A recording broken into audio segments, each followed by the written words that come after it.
Toastmasters? Imagine with me for a moment. Picture your daughter, your granddaughter, perhaps your best female friend. Now, picture if they were in this situation. They're married. They thought they found the man of their dreams. Life is wonderful for them. They have one child, and suddenly their husband doesn't come home quite on time anymore. Instead of coming straight home from work for dinner, he stops at the neighborhood bar. When he does finally get home, the baby starts crying. Your friend, your daughter, your granddaughter is frazzled because she's been home all day with the baby. Her husband, instead of saying, "Here, honey, I'll take the baby for a few days, for a few hours, have dinner, take a bath, relax, take some time for you." The husband, because he's drunk, had a bad day at work. The husband, when a baby cries, hits his wife. "Control that kid! Shut him up! Get him quiet!" Why is it the mother's fault? The husband doesn't care. The husband just wants the baby to stop crying. This goes on.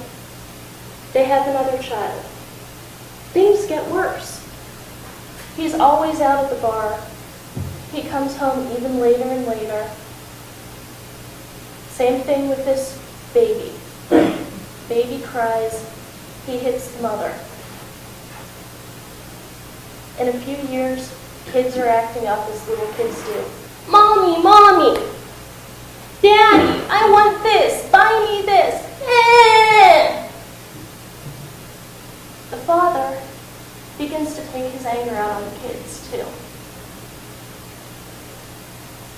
In her heart, your friend, your daughter, your granddaughter knows she has to take steps to change this.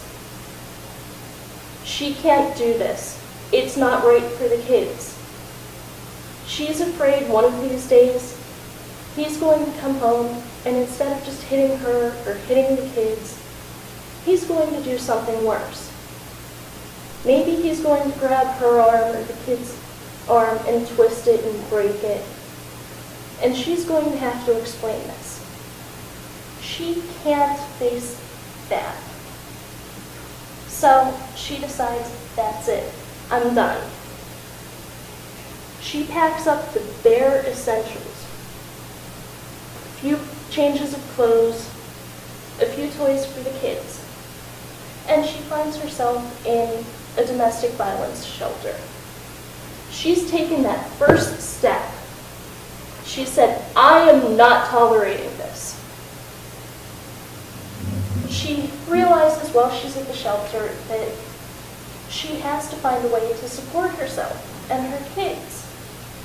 She doesn't dare tell her husband where they are because she's afraid he'll come back and she'll hit them. She's afraid that he will do something even worse because she left. The shelter works with her with job training programs, career searches, and finally, she lines up a few interviews. When she was packing to move, she packed the clothes she'd need for every day. She didn't think to pack business suits or skirts or dresses, so she has nothing to wear for an interview. She also has no money to buy these clothes. Picture Grace, your friend, your daughter. Picture her. She's scared, she's timid, she's nervous, she's shaking at the thought of, I have to interview. I have to go into a business and I have nothing to wear. I can't buy anything. This is where a program called Dress for Success comes in. Working with partner agencies like domestic violence shelters, they take women who are trying to become self-sufficient, who are trying to enter the workforce, who don't have money for clothes. And they say, once you have an interview set, come in, we'll have a personal shopper work with you, and we will find you that perfect suit that gives you confidence. Picture your friend, your daughter, your granddaughter now. She's in a suit that fits well. She feels like she can tackle the world. She can go into that interview. She can get that job. She goes in for this interview, and she lands that job. In part, thanks to the suit from Dress for Success. That's not enough, though. She has the job, she moves out of the shelter, and she's working. How many here have faced issues at work? Anyone? Who has the skills or thinks they have the skills to navigate those issues, be it office politics or issues with your supervisor? I would think most of us feel we have the confidence to address these. Picture someone who's been battered, beaten. Do you really think they have the skills to face that? Dress for Success also gives them those skills.